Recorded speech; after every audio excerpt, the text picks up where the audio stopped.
So is the sub spam strategy in BT6 making a comeback? Because Ninja Kiwi does seem to want to bring it back. There is some very interesting changes happening in update 47, which is the recent update. So these are absolutely new changes. So we have not actually talked about them because we've been busy playing, you know, this other game mode called Rogue Legends, which you guys have probably seen. Now I know that the majority of you guys are still playing Rogue Legends, but we need to go back to vanilla BT6 for a second because the changes that are happening in this update, let's not forget about them. They're actually really cool. So I wanted to talk about these sub changes because the sub spam is one of the strategies that I think all of you guys have used at a point, and it's a very easy one to execute. It's a strategy that kind of really nicely builds onto itself, and it doesn't require, you know, that much space, or it's not a complicated one to pull off. And on top of that, Ninja Kiwi is trying to make it a little bit better. Oh, let me just go for the twin guns, I think, on this one, just because we're gonna have round 9 incoming in a second. Yeah, Ninja Kiwi is definitely trying to make this strategy a little bit better by actually reducing the price of the tier 4 sub called the AP Dart. So this thing used to cost $3,000, and now they're bringing it back. Check this out, they're bringing it down by $500, which is actually a huge decrease, given that you don't only buy one of these guys, you want to buy a couple of them in a sub spam strategy, right? So let's say you want to go for like 5 or 6 subs, that is easily $2,500 to $3,000 saved, which is actually crazy. On top of this, they even made the sub commander a little bit better. Not sure how impactful this is going to be, but they increased the number of airbursts actually from 3 to 5, and I actually did have the chance to test it out, or at least like try it out once, and the airbursts seem to be going in kind of a weird angle, so I'm not sure if the 2 new airbursts are going to be doing a lot of damage, but it's a good thing to have nonetheless. And the money for Panfasti is about there, so let's place him here in this moon tile, which is in the war, which is going to give him a lot of extra XP, but also cooldown reduction, which is going to be really important. So the way that I want to do this sub spam strategy is we're going to be using the roar. So around 15, we're going to have the pink Bloons, and I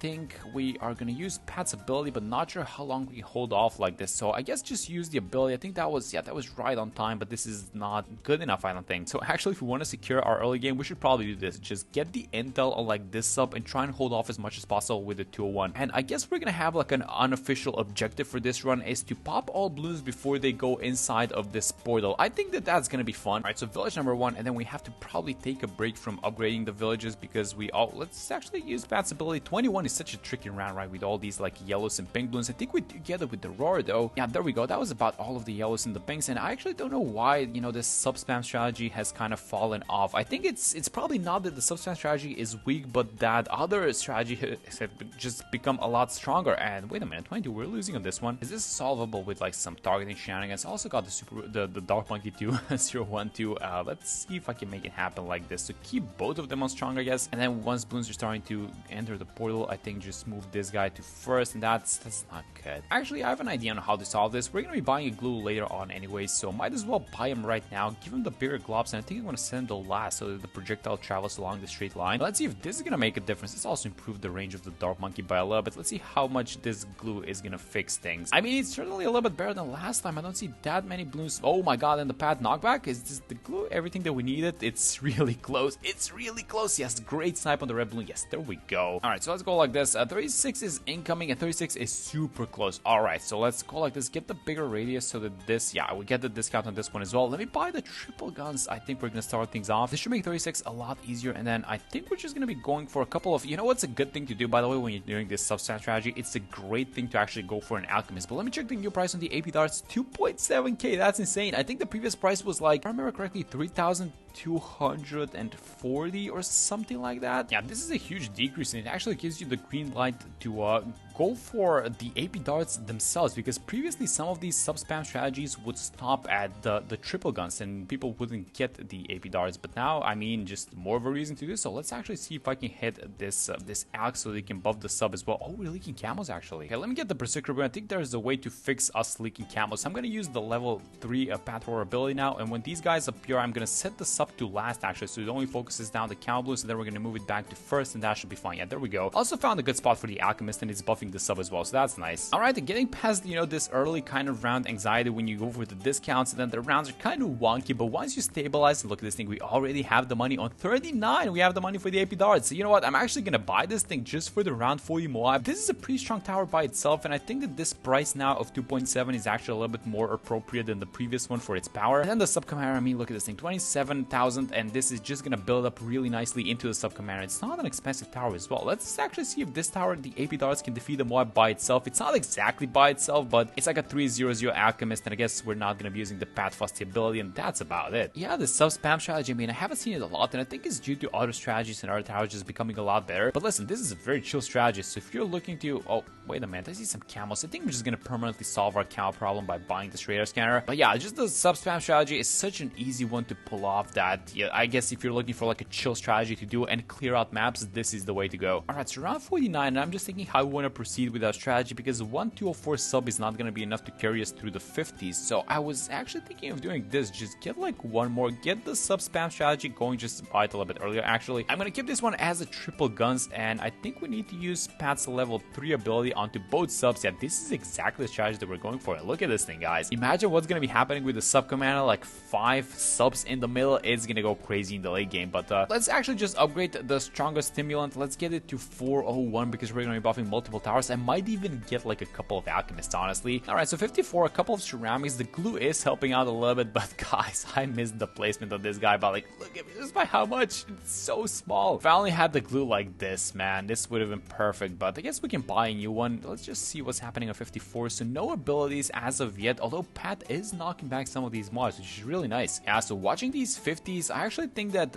just like 2/204s is probably going to be the better choice, because 1/203 and 2/04 are actually, I don't want to say leaking, but they're not exactly holding on as good as they should be. And then let's finally get ourselves our sub commander, which we've been, I think this is like a super cheap tower, so you're going to have the money to buy this thing like surely before, you know, you hit around 60, and if not, probably before 63. So let's get the sub commander, and I want to see these 5 new air bursts. How are these guys looking? Oh yeah, you can definitely see them. I think they even changed up the animation a little bit, so they're kind of more, they're lighter than the other ones. I think there's more like an explosion tint to it. Oh yeah, but you can definitely see the new air bursts. All right, so the question now is going to be, how good are these air bursts going to be? Are they going to actually contribute to doing a little bit of extra damage? Because if you guys can kind of notice where the air bursts are flying off, and this was my concern, I think I mentioned it at the start, but they're kind of flying off at a weird angle, so I'm not exactly sure if they're going to be fully using their damage. Like, we did get 66% more air bursts, but I don't think we're going to be getting 66% more damage is what I'm saying. But so far so good, as expected on 63, honestly. Yeah, so still having an issue with these lead balloons, by the way. So maybe a clever thing in these sub spam strategies, you know what will be a clever thing? I'm actually gonna do it. Let me just have it like, I want to have it in the range of a discount villages, but this is gonna work with the sub commander as well. You should have this. You should have a ballistic probably. Yeah, because this thing has a lot of AoE. I think it does a lot of extra damage versus ceramics. So just keep something like a 203 as a lead popping power, just like a, I guess like an AoE tower. I think this is a good one to have in your sub spam strategy as well. I mean, to be fair, you could probably also find a cheap way to pop lead balloons like a 130 druid, but let's just keep the theme going with the subs in this video. Alright, I mean, it's 76, that was barely saw 76, but come on guys, these subs are working absolutely as intended. Not even a close round, and I think our objective that we kind of set at the start, that we're going to be popping balloons, once we get the setup going, that is, we're going to be popping balloons before they enter the portal, I think that is somewhat working, and we have already saved up $27,000, so here's what I'm going to do before we go into free play. Let's just buy a couple more of these subs. So let's get the sub spam going. Let me try and fit at least, so that's going to be, how many is that in total? That's like 5 subs in total. Let's try and get one more. Yeah, this one's not in range of both of the villages, but I guess it has the attack speed, so it's going to be fine. And then let's use all of the money to upgrade these guys. With the new pricing, 2.7k, we're saving so much cash. It's actually insane. Oh my god, we can even buy one more. Can I fit one more? Like, yes, I can. Okay, so let's have this one like this. You know what? I'm just going to get it to the AP darts as well. And one more actually here on the side. Do we do it? I will do it, guys. This is going to be the last one probably. I don't think we can fit any more of this. We're also going to be facing, by the way, the second wave of ceramics in 78. So while we're here, let's actually pay attention to what's going to be happening. I'm going to get the AP darts in this one. Alright, so all them fully buffed with the AP darts. These are pretty much as strong as they can get without any external buffs. And this is the second wave of ceramics, and it's getting melted. But one of the things that I'm noticing is actually the lack of pierce on these subs, if you guys noticed. So let's actually try and fix our pierce problem in a way, and actually it's going to give us a lot of extra damage, but I'm just going to keep spamming these alchemists. So this is going to be alchemist number 3. Not the way to do it, but this is so fun. So one of the things that I'm going to do is I'm going to be getting something like a relentless glue here on the side, and then this guy, even though he's not in range of the village, we can still make him into the melee crosspath, which is going to give us a lot of damage amplification. So let's pipe this guy into the glue splatter first, get this guy to the glue host, and then go for the bottom crosspath because we want to be slowing down these balloons. And look at this thing, this is free play 84. The rounds are just flying by, and look at what's happened. These guys, as soon as they get into the range of this Dark Monkey, they're just disappearing. Okay, so let's see how we do versus these more beefy Bloons like ZOMG. So that was the first ZOMG. 85 is getting dealt with no problem, guys. This is crazy. 87 for ZOMGs on this one. I mean, 85 wasn't an issue. Is 87 going to be an issue? I guess these guys are going to be spawning a lot of small Bloons, which is usually a problem. That is going to be ZOMG number 2, popped instantly. We haven't even started slowing them down, so this is really nice. Oh, you guys know what we should do? We should probably get something like the Absolute Zero, or do we save that for another video? Because the Absolute Zero now apparently has an aura which slows down Moab class Bloons as well. And if you combine all these slows with like the Relentless, I guess you could throw in a Mermonkey inside the mix. Oh my god, some very interesting strategies possible after this update. And guys, I cannot even wait to try these guys out. Okay, so let's do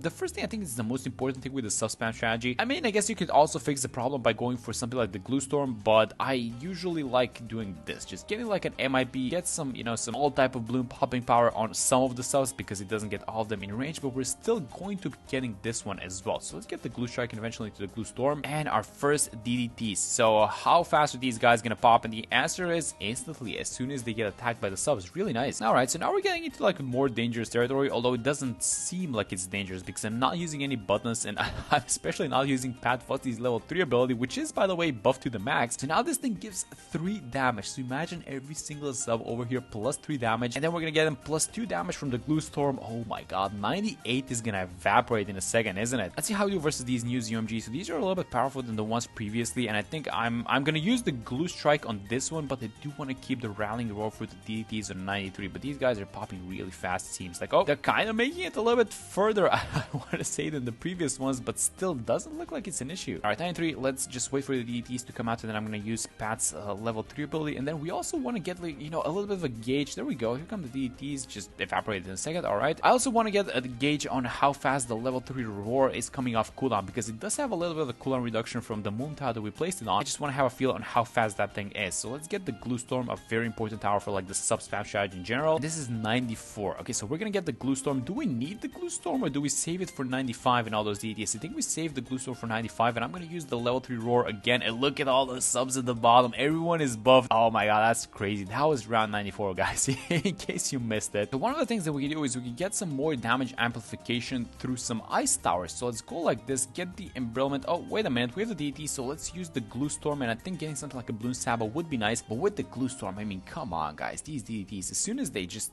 show up on the map, they're done. 95 is not looking like an issue. Can you even fit a tower here, by the way, next to the portal? That was 95. The Glue Storm is still going, by the way. Yes, there we go. That's perfect. Okay, let's get one more ice. I think you should be getting the Deep Freeze, by the way, for a little bit of extra pierce. And it comes 96. Okay, so this is a beefy round as well. I think the last thing that I'm gonna do is probably gonna be something like a Sabo, I'm pretty sure. The small Bloons to 96 are done, and we only have the ZOMGs left. So here's what I want to do for this one. I think I want to use the Glue Storm, and then I'm gonna save the Roar for the fortified ZOMGs from round 97 because it gives a little bit more extra damage. We also got the money for the Sabo, so might as well buy it right now. That was 96, by the way, done. Oh, and actually, wait a minute. What if we use all abilities on 98 and just see how good they are versus... I don't think that's gonna be a good idea because we are probably gonna need some abilities for 99. Alright, so let's actually skip on using abilities to 97, and let's see how we want to plan things out for 98. So this is the most difficult round, I guess, up to round 100 on Chimps mode, at least when it comes in terms of, you know, RBE. So let's go like this. Let's use Pat's level 3 ability, and I think I'm gonna save the Sabo for actually the next one. And wait a minute, yeah, these guys are making it a little bit further. I think I'm gonna save the Sabo as I mentioned, but I think I'm gonna use the Glue Storm. Oh, and the Bloons are actually walking in. Maybe you should have used the Glue Storm a little bit earlier. I don't think there's gonna be an issue in dealing with the Sean just because of the sub strategy. I mean, guys, look at how strong this thing is. This is 98 and a couple of subs, and just you use a few abilities and everything is gone. And Ninja Kiwi was kind enough to make this strategy a little bit easier for us. So there's that, I guess. Let me get do we want to get the first strike? Sure, why not? We're doing the sub thingy, but let's use the Sab on this one versus the 45 DDTs. I'm gonna keep the level 3 ability, and hopefully in combination with the Glue Storm, we're gonna destroy the bat. Now the next one, and in comes the bat. So let's start things off with the first strike ability first, and then we're gonna combine both the Pat Fusty ability and then with all the damage amplification with Embrittlement and the Glue Storm and the Pat Roar. And look at this thing, there goes the bat. That was insane. I mean, come on, guys, this sub-spam strategy is absolutely insane, and because Ninja Kiwi made it a lot cheaper, it's just so much better and so much more comfortable to use at this point. But yeah, that's gonna be it for this one. Thank you guys so much for watching the video, and I'm gonna see you all in the next one.